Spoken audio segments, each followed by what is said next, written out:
अस्सलामुअलैकुम टू आल संगात क्या हाल है जनाब। ठीक ठाक हो? उम्मीद करें ने सारे भैन भिरा ठीक ठाक हो सन। अल्लाह पाक सारे भिरावां दे माल जान इज़्ज़त आबरू हर शय दी हिफाजत फरमाए ते अल्लाह पाक सारे मुसलमानां दियां बच्चियां दे नसीब अच्छे फरमाए। अच्छा जनाब, कल दी एक असां बहुत कीमती एक वीडियो बहुत वजाहत दे नाल समझावन वाली अपने दोस्तां वास्ते बनाई आई और उस तो बाद वद तले दोस्तां दे कमेंट सन भाई ब्रीडर दे उत्ते वीडियो। तो अज इंशाअल्लाह प्रैक्टिकली वीडियो है अपने ब्रीडर दी नाल वीडियो भी नाल इंशाअल्लाह सिलेक्ट करेंदे पाया और तुसां वजाहत दे नाल तरसली दे नाल वीडियो स्लो लगसी ताकि तुहानू सारी पहचान थी वने। ठीक हो गया।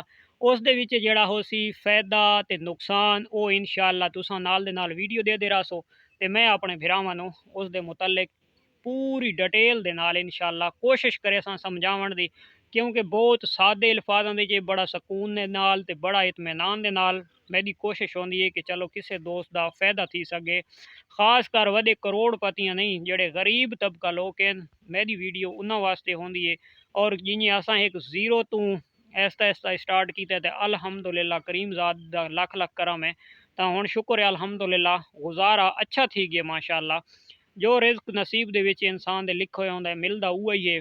चाहे कोई जेड़े रंग नाल घिने, दो नंबरी करके घिने, चोरियां ठकेटियां करके घिने, देंदा अल्लाह है वात भी समझ आइए। कोई चोरी करण वेंदा है तो वो याद है अल्लाह मेरा बचावे, कोई दो नंबरी करेंदा है तो याद है अल्लाह मेरा तू करम करें। समझ आइए ना।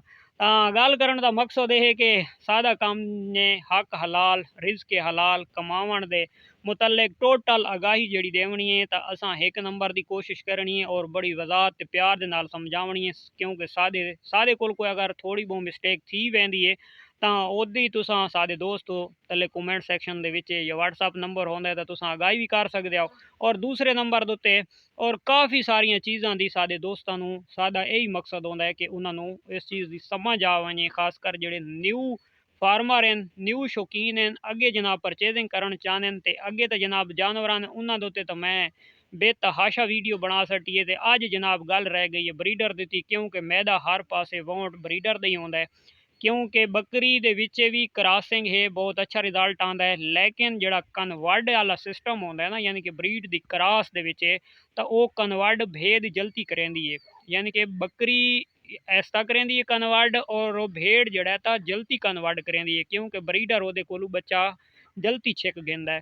तो ये जल्दी कन्वर्ट थी और जल्दी इंशाअल्लाह एक अच्छी ब्रीड एक दोस्त दे कोलू एक फार्मर दे कोलू बहुत जल्द जड़ा तैयार हो सकती है।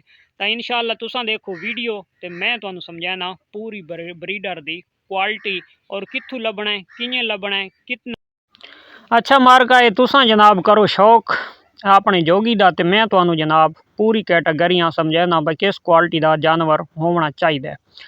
अजकल जनाब जेडे सादे दोस्त न्यू खासकर फार्मर है अस आप उन्होंने सलाह देने हैं कि यार तुहाडे कोल अगर इतना बजट नहीं है तुसा नॉर्मल जानवर परचेज कर गिनो। ब्रीडर तुसा चाहे मुंदरे दे विच ढूंढेंदे पे हो, चाहे कजले दीचे गुलेंदे पे हो, चाहे दुम्बे दीचे गुलेंदे पे हो, जो कोई दीचे गुलेंदे पे हो तो तुसा जानवर दे जनाब सब तो पहले ओदा फेस देखना है। क्योंकि मुंदरे दे विच ते कजले दे विच तुहानू फेस तो मिलसी पर दुम्बे दे विच फेस वाली परेशानी नहीं आती।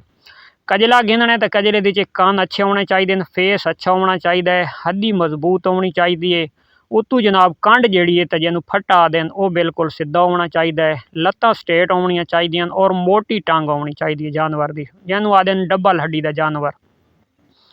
ये एक मोटी मोटी हाइट लेंथ बच्चे की अच्छी होनी चाहिए। खासकर जो छोटा महीने दो का गिनता है तो लाजमी गल है उस तो खर्चे करने पौने, जितना खर्चा करे सो जितना गुड़ उतना मिठा। मुंदरे दीचे गिनने तो सेम ही चीज़ है, एक कन कोने कन्ना वाली परेशानी खत्म, फेस अच्छा गिनना है, लेंथ हाइट अच्छी गिननी है। जेडे न्यू फार्मर हैं क्योंकि जेडे कीमती शौक करना चाहते हैं उन्होंने वास्ते एक मैं अलहदा एक वीडियो बनाया सा जेड़ा हैवी लैन का शौक करें तो इंशाअल्लाह उन्होंने भी वो फायदा थी सी। ये जोड़ा जानवर तुसा दे पे हो तो अल्हम्दुलिल्लाह ये उस करीम ज़ात लख लख शुक्र है कि अल्लाह की ज़ात तो सानू ऐसा जानवर दिता है।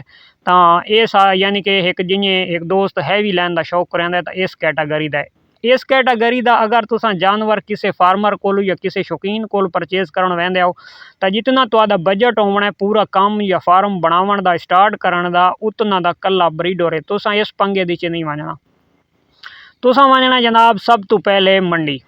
ठीक हो गया। मंडी ਦੇ ਵਿੱਚ ਜਾਨਵਰ ਤੁਹਾਨੂੰ 8 ਤੋਂ 9 ਮਹੀਨਿਆਂ ਦਾ, ਕਿਉਂਕਿ 5 ਮਹੀਨਿਆਂ ਤੋਂ ਬੱਚਾ ਕ੍ਰਾਸ ਕਰਾਂਦਾ ਹੈ ਤਾਂ ਉਹ ਬੱਚਾ ਭੇਡ ਕ੍ਰਾਸ ਕਰਨ ਦੀ ਦਾ ਥੀ ਵਹਿੰਦਾ ਹੈ। ਇਤਨੀ ਉਹਦੇ 'ਚ ਸਲਾਹੀਅਤ ਹੁੰਦੀ ਹੈ ਕਿ ਭੇਡ ਕ੍ਰਾਸ ਵੀ ਕਰ ਗਿੰਦਾ ਹੈ ਔਰ ਉਸ ਦੀ ਭੇਡ ਕ੍ਰਾਸ ਹੋਈ ਹੋਈ ਰੁਕ ਵੀ ਵਹਿੰਦੀ ਹੈ। ਠੀਕ ਹੈ, ਇਸ ਤੋਂ ਚਾਹ ਕੇ ਤੁਸੀਂ 4 ਤੋਂ 6 ਦਿਨ ਤੱਕ ਵੀ ਜਾਨਵਰ ਪਰਚੇਜ਼ ਕਰ ਸਕਦੇ ਹੋ ਔਰ ਮੰਡੀ ਦੇ ਵਿੱਚ ਜਨਾਬ ਤੁਹਾਨੂੰ ਜਾਨਵਰ ਬਆਸਾਨੀ ਮਿਲ ਵੀ ਸਕਦਾ ਹੈ और सस्ता भी मिल सकता है। तो उत्थे भी तुसां जनाब किहड़ी चीज़ उत्ते तवज्जो करनी है, फेस अच्छा होवे, कन्ना दी लेंथ अच्छी होवे, थोड़ी नॉर्मल भी होवे तो खैर है, क्योंकि तुहाडी जिहड़ी फैक्ट्री है जिहड़ी तुहाडियां भेडां हैं तो वह नॉर्मल हैं तो उन्हां दे विच थोड़ी नॉर्मल भी कन्ना दी लेंथ हो सी तो परेशानी कोनी।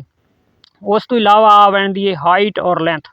हाइट लेंथ तुहाडे जानवर दी अच्छी होनी चाहिए कि जिहड़ा तुसां ब्रीड और परचेज करना है ਉਹ ਤੁਹਾਡੀ हर लिहाज दे नाल होनी चाहिए। चाहे तुसां मुंदरा गिनदे पे हो, चाहे तुसां दुम्बा गिनदे पे हो, चाहे तुसां कजला गिनदे पे हो, हाइट लेंथ अच्छी हो सी तां तुहाडा काम चलना है। क्योंकि जेड़े घर दे विच वैसो तो लाजमी गल है उत्थे एक वहम खत्म थी वैंदा है, क्योंकि जेड़ा वड्डा फार्मर है उसदे कोल शायद उसदा प्यू लाजमी हो सी, अगर प्यू उहदा ना हो सी तो उहदी मां लाजमी हो सी। तुहानूं पता लग वैसी कि इस फैक्ट्री दी ये प्रोडक्ट तैयार थई हुई है, बनी हुई है। जेड़ा ब्रीडर हो सी तो लाजमी गल है इलाके दी मशहूर मरूफ हो सी, 2-4 घरां तो दूर हो सी या 10-15 किलोमीटर दी दूरी दे उत्ते हो सी, पर हो सी सही और बड़ा नामवार हो सी, वो बड़ा मशहूर हो सी तो वो परेशानी तो उत्थों खत्म थी वैंदी है। लेकिन उत्थे पैसे भरने पौसन डबल। हुण आ वड़दे आ मंडी वाले पासे तो मंडी दे विच एक ये परेशानी तो रह वैसी कि पता नहीं वालिद के जियां हो सी या इहदी वालदा के जियां हो सी। लेकिन जानवर तुसां हाजिर मौका देखना है, हाजिर मौके ते तुहानूं जानवर अच्छा मिलदा पे, डबल हड्डी दी च मिलदा पे, हाइट लेंथ अच्छी है, खूबसूरती बच्चे कोलों अच्छी है, बच्चा मिलदा पे या वड्डा मिलदा पे तो तुसां उसनूं परेशान नहीं थीवना, उसनूं परचेज कर गिनना है। उहदे खायां दा लाजमी ख्याल करना है, जेड़ा एहतियात है उहदे खाए बिल्कुल सुक्के होए ना होवन, उत्ते चिपटे होए ना होवन। अगर सुक्के होए चिपटे होए हैं तो समझो उस दियां गुटड़ियां जड़ियां हैं तो वह मली हुई हैं तो उस जानवर तो परहेज करना है। वरना ऐसे जानवर कजलों दे विच या मुंदरां दे विच या दुंबां दे विच होंदे बहुत कम हैं, क्योंकि कोई बंदा ऐसी शरारत करेंदा है, हर बंदा ऐसी शरारत करेंदा नहीं। ये शरारत की वैंदी है बकरे दे विच, क्योंकि वो शरारत नहीं होंदी, वो एक समझो फर्ज समझ गिनो, क्योंकि बकरा कुर्बानी दे उत्ते लगदा है। ज़्यादातर लोग शौक करेंदे ज़्यादा जानवर रखेंदे तो उन्होंने खस्सी करावना पौंदा है, तो इस वजह तो ये परेशानी उन्हां दे च होंदी, इन्हां दे च इतनी होंदी नहीं। लेकिन चाहते कि लोग ऐसी हरकत कर भी वैंदे। और मंडी दे तो जानवर तुसां परचेज करना है तो तुहानूं जानवर ही बआसानी मिल सी, कम अज़ कम 50,000 तो चाह के लाख रुपए तक, 1 लाख तक तुहानूं अच्छा जानवर मिल वैसी, जेड़े दी एज हो सी जनाब 6 महीना दे बच्चे तो चाह के 6 दान तक। ठीक हो गया। इस तो उत्ते भी 5-10,000 रुपया थी वने तो कोई जिन्हें क्वालिटी दे विच अच्छा हो सी, निशान अच्छे रखे सी, जानवर की खूबसूरती हो सी, सेहत अच्छी हो सी तो लाजमी गल है उत्ते 10,000 भी थी सकता है, 15 भी थी सकता है। तो इन्हां चीज़ों का खास ख्याल रखना है जानवर परचेज करने दे टाइम। जानवर नूं कोई नुक्स है तसल्ली दे नाल देखना है और मंडी दे उत्ते तुसां बआसानी गिन गिनना है। वह जानवर अगर मंडी वाला कोई फार्मर गिनदा है तो अपने फार्म के उत्ते गिन वैंदा है तो वह भावें झूठ भी बोल के भी कहता है ना यार मेरे अपने दा या फिलाने घर दे, तो ये वो यानी कि उसके अपने घर का एक लेबल लग वजना है, तो लेबल नाल उस कम अज़ कम 50 तो 60,000 रुपया महंगा जानवर थी वजना है वही मंडी वाला। तो उस तो बेहतर है कि तुसां आप मंडी दी चो ऐसा जानवर परचेज करके तो तुसां एज ए ब्रीडर इस्तेमाल कर सकते हो। शीप दे विच किसी क्वालिटी का करेंदे हो तो उस दे विच जिहड़ी अच्छी प्रोडक्ट होवे तो तुसां जनाब जानवर उसका परचेज करना है। हुण कजले दे विच कन्ना वालियां तो थल्ली है सारा कुछ है, लेकिन तुसां कजले दे विच गिनना है तो अच्छा गिनना है, मुंदरे दे गिनना है तो छोटे कन्ना दे बेतहाशा हो सन, तुसां अच्छा मुंदरा गिनना है, सोहने फेस वाला गिनना है। चाहे कक्का ते निशाना वाला जो वहम होंदा है तो ये दोस्तों वास्ते कि वही तुसां कढ़ सट्टो, तुहाडी अपनी एक शौक के दिल दी राय, वरना ये नस्ल एक ही होंदी है। चाहे वो निशान होवन अखीं दे उत्ते ते चाहे ना होवन, ब्रीड एक ही है। कजले दे चाहे निशान होवन ते चाहे ना होवन, उका कक्का होवे ते चाहे 2 निशान रखे ते चाहे 5 रखे, और पिछे ब्रीड एक है। इन्हां दे विचों कक्के भी पैदा थी सन ते इन्हां दे विचों कजले भी पैदा थी सन। ठीक हो गया। ये हुण जनाब इसे दी प्रोडक्ट खलोती है तो तुसां सामने देख गिनो, कोई लाखे निशान हैं, कोई उका कक्का है बच्चा ते कोई जनाब कजला है। तां ये इन्हीं यार क्वालिटियां इन्हां दे विच होंदियां और इन्हां दे विचों प्रोडक्ट अलहदा अलहदा बन वैंदी है। कोई इस दे विच इतनी परेशानी कोनी कि साडे दोस्त आखदे नहीं जी असां कक्का ही गिनना है, नहीं जी असां कजले ही गिनना है। तो ये वहम जिहड़ा है तुहाडे जिहड़े ज़हन दे विच या दिल दे विच है तो इसनूं तुसां दूर करना है अपने वहम नूं ते दूर करके ते इंशाअल्लाह तुसां जानवर परचेज करना है ते अल्लाह दी ज़ात तुहानू खटैसी। मेन मकसद है जे जी तुहाडे कोल भेडां तां मंडी वाला जानवर भी तुहाडे कोलों तुहाडियां भेडां दी निस्बत अच्छी ब्रीड करे सी और वो अच्छी ब्रीड यानी कि अगर तुहाडा एक पासों 15,000 वाले तो ओदे नाल इतना फायदा थी वैसी कि 20-25 हज़ार का बच्चा